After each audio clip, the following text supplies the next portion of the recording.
የስምምነት ሰነዱ ያትታል። በውስጡ ከኢትዮጵያ ሕዝብ የሃይማኖትና የባህል እሴቶች ጋር የሚጻረሩ ጽንሰ ሐሳቦችና ትርጉሞች ያላቸውን ይዘቶች ያካተተ ስለመሆኑና ይህንንም በዓለም አቀፍ ድርጅቶችና መድረኮችም ጭምር የሚታወቁ ሐረጎችንና አንቀጾችን እንደያዘ ጉባኤው ካገኘው መረጃ ለማረጋገጥ ችሏል። በቅርቡ ሙሉ በሙሉ ያልቃል ተብሎ የሚታየው ጥናት የላቀ የሰው ሰራሽ አስተውሎት ወይም ኤኤስአይ ይባላል። አርቲፊሻል ሱፐር ኢንተለጀንስ የሚባለው ይሄ የሆነ ቀን በጣም ያስፈራል። ከሰው ልጅ በብዙ እጥፍ የበለጠ አቅም አለው። ኤኤስአይ ማለት እንግዲህ እነሱ በ2050 ይላሉ። በ2050 ኤኤስአይ ሙሉ ሲሆን አንድ ማሽን የ1 ቢሊየን ሰው ጭንቅላት አለው። ስለዚህ አፍሪካ 1.4 ብትሆንም በሁለት ማሽን እንግዲህ ይሄ ነገር በጥቂት ዓመታት ውስጥ ያልቃል የሚል ፍራቻ አለ። በኳንተም ኮምፒት የሚያደርግ የኤአይ ሲስተም ዌል ትሬንድ የሆነ sufficient enough big data ያለው ኤአይ ሲጀመር ቅድም እንዳልኳችሁ አንድ artificial intelligence ሮቦት የ1 ቢሊየን ሰው ጭንቅላት ይተካል እያሉ ነው። በዓለም ኢኮኖሚ ፎረም መድረክ ላይ አንድ አግራሞት ፈጣሪ ነገር ሆኗል። ምንድነው እሱ? እንደዚህ ይታያል። What is the real spirit behind the World Economic Forum? During a demonic incantation ceremony at the World Economic Forum, a witch doctor breathed upon the heads of world leaders. Witchcraft was on full display last month at the World Economic Forum as a witch doctor used demon incantations to guide attendees into the spirit world.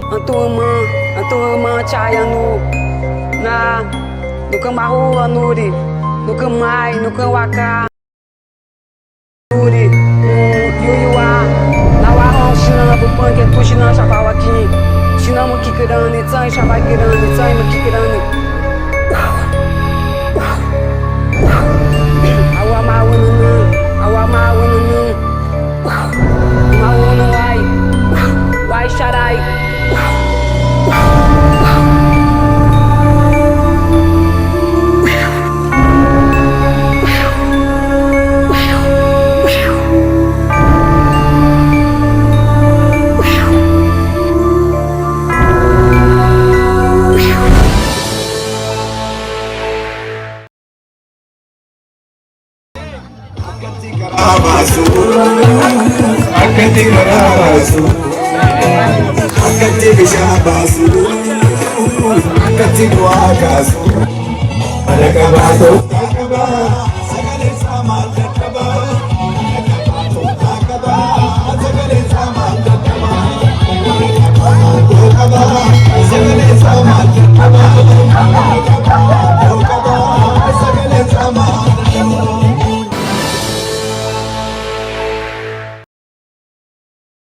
gonfoon namoota miiliyoonaan lakkaa'amanii sirni awwaalcha isaa raawwatameera. Namoonni gonfoo fi badhaasni isaanii jala awwaalame kun baay'een isaanii biyyoota lixaatti kan argamanidha. Harki mirgaa fi addi keessan hin barbaadamaa jedhamaa jira. Meeqan keessantu mirga keessaniif adda keessan laachuun duriyyee hafuura hamaan guutamee bineensichaaf haala mijeessuu ofitti taphachiiftu laata. Yeroon dhufaa jiru isa amma jirurraa baay'ee ulfaataa fi ciggaasisaadha. Kana booda dacheen kunii fi namoonni karaa badiisaa irra bu'an kunneen hojii isaanii dhiisanii booddeetti deebi'uu waaqayyoon sodaatu nagaa fi tasgabbii jireenya gaarii fi qajeelaan hin jiraatama.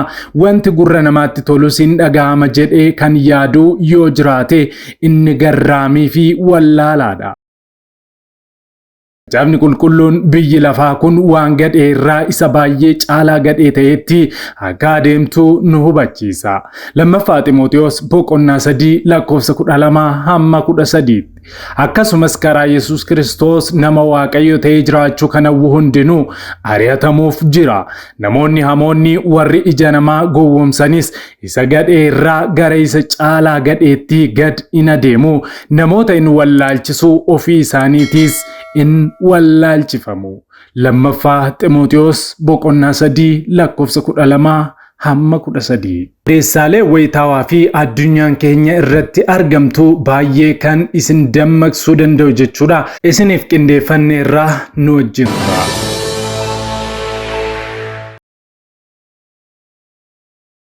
Nagaa fi araarri Kiristoos bakka jirtanitti hunduma keessaniif haa baay'atu. Akkam jirtu daawwattoota Kiristiyaan Miidiyaa.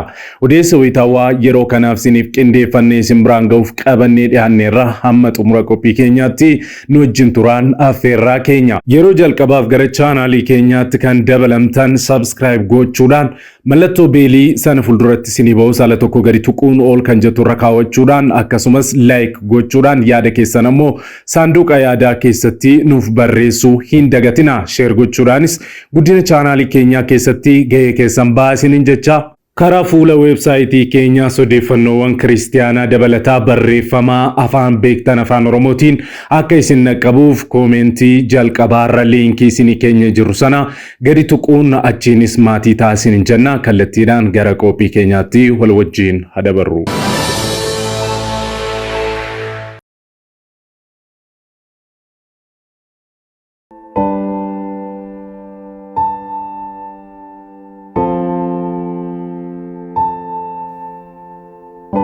Video kana like gochuudhaan jalqabaa. Akkasumas miidiyaa keenya gargaaruu kan barbaadan VPN banuudhaan video kana taphachiisa.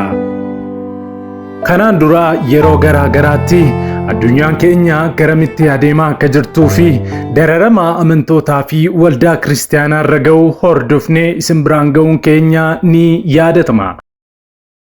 Har'as itti fufnee jirra. Adeemsi addunyaa keenya baay'ee ariifateera. Ergamichi dukkanaa foon uffataa keessa galuudhaan ogummaa addaa uffatee as bahaa jira. Addunyaan keenya bara 2030tti guutummaan guutuutti artificial intelligentiidhaan haguugamuuf deemti.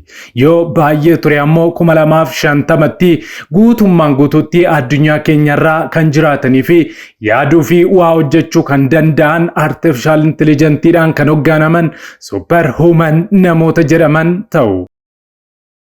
Ofii superhuman namoonni jedhaman maali? Superhuman kan jedhaman namoota ammayyaa yookaan immoo dandeettiin waa yaaduu isaanii adda ta'ee fi onnee addummaa qaban DNA'n isaanii kan bineensaa wajjin walitti makamuudhaan warshaa keessatti namoota oomishamaa jiranidha. Maybe wanti nuyi isinitti himaa jirru kun ammaaf oduu yookaan immoo sobaa isinitti fakkaachuu danda'a. Qorannoon isaa kan jalqabee waggoota dheeraan dura yoo ta'e iyyuu amma garuu namoonni akkasii uumamanii jiru. Kana booda dhufaatii gooftaa keenyaatu dhiyaatee jira. Yesus dhufee nu fudhachuuf balbalarra ga'eera. Anaaf isin keessaa eenyu dursee akka dhaqee isa simatuu fi eenyummoo fooniin akka argu wanti beekamu hin jiru. Qophoofnee eeguu qofatu falaa jechuudha.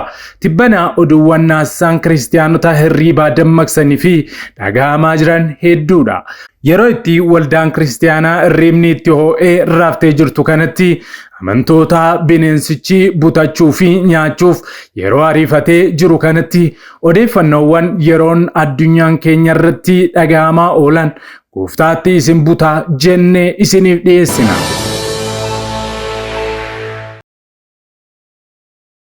Walgahii World Economic Forum jedhamu irratti tibbana wanti agarsiifame maali? Abbaan sobaa ergamicha dukkanaa masiin sobaa as ba'uuf yeroo jiranitti walgahii World Economic Forum jedhamu irratti sirni waaqeffannaa waaqa tolfamaa agarsiifameera.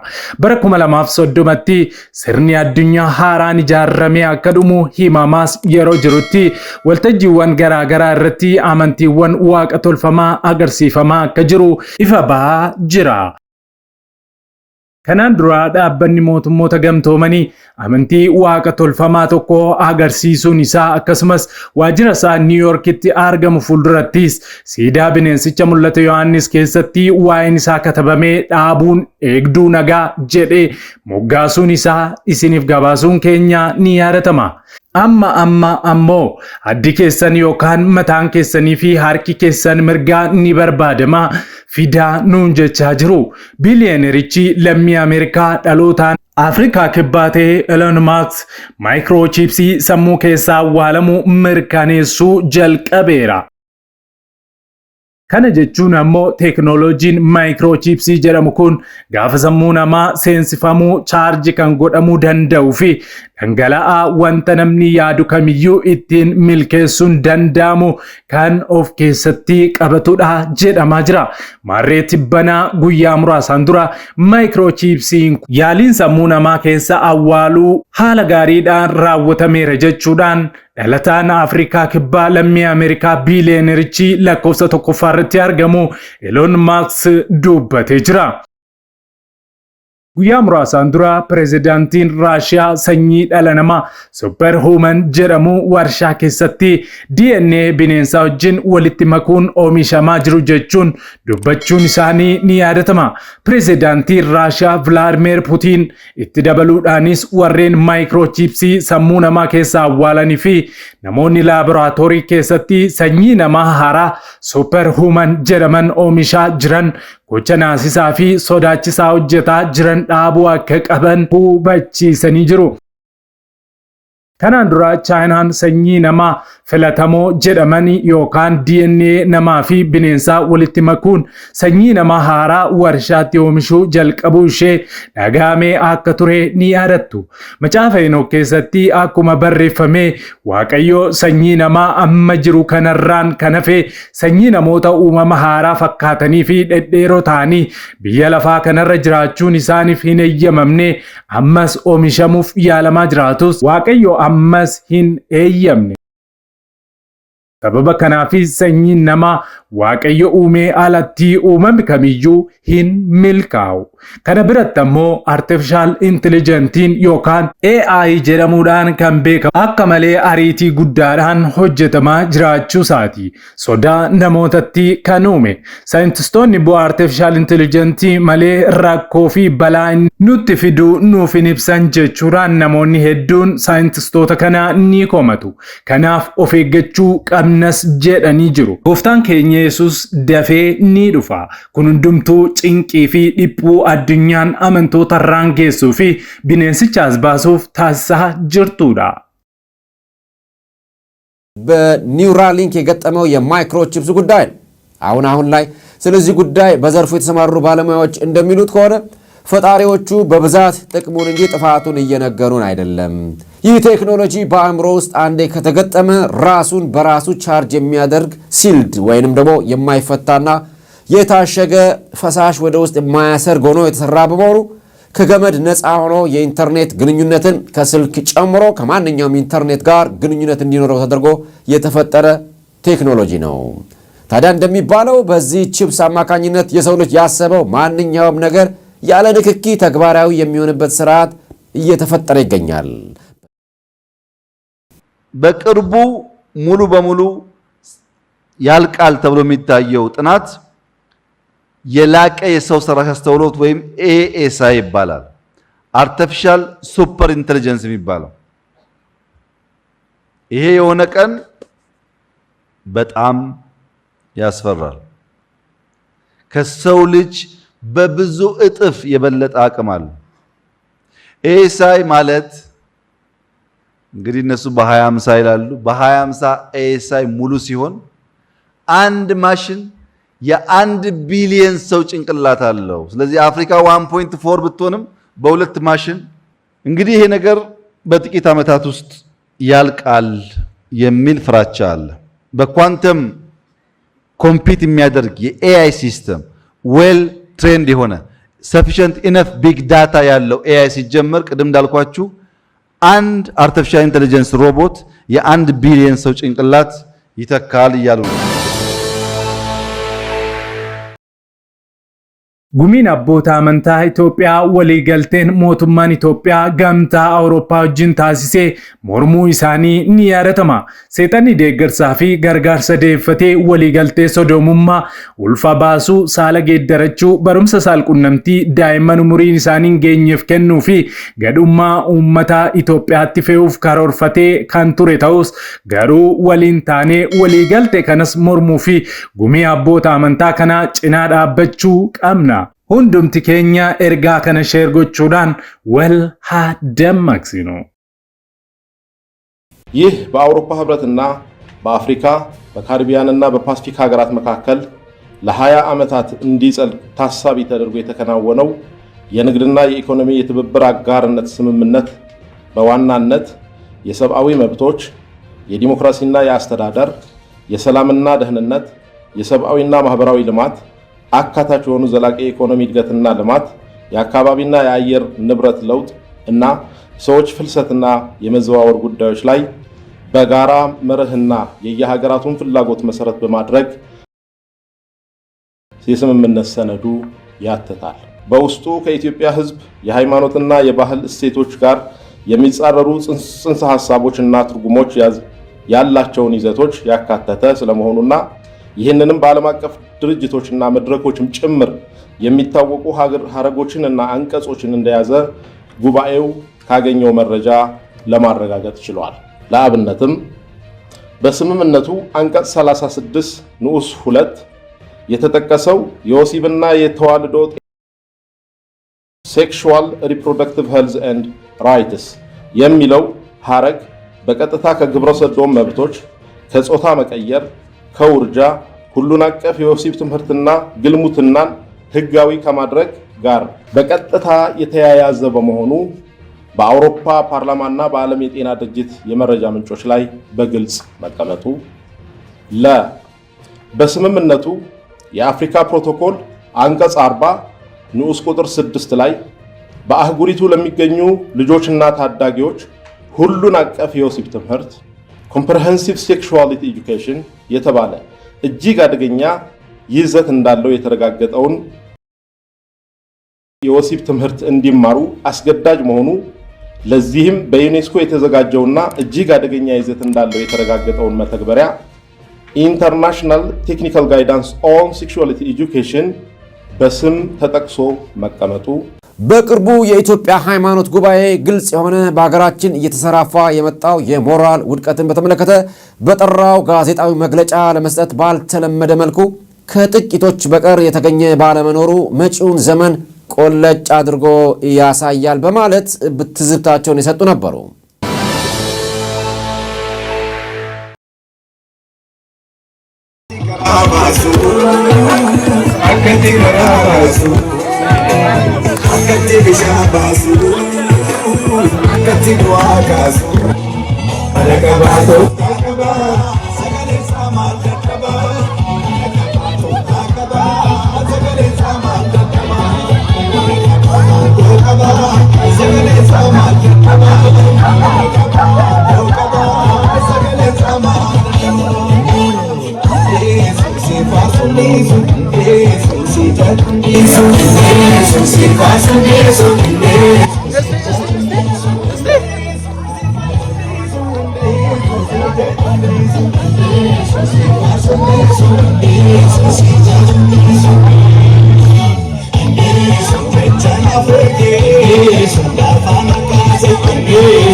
Waggoota dheeraadhaaf kiristaanonni miidiyaaleen sagalee isaanii ibsatan dhabuun rakkataa turaniiru. Bari'uun waan hin oolleef maarree kunoo Kiristiyaan miidiyaa sagalee nuuf ta'aa jira. Kanaaf miidiyaa haqaa odeeffannoo dhugaadhaaf wayitaawaa YouTube Kiristaan miidiyaa subscribe, like, share godhaa. warra sagalee dhabaniif sagalee ni taana. Yesuus fayyisaadha. Egaan daawwattoota Kiristiyaan miidiyaa qophiin yeroo kanaaf siniif qindeeffannee kanneen hanga ammaatti daawwattanidha.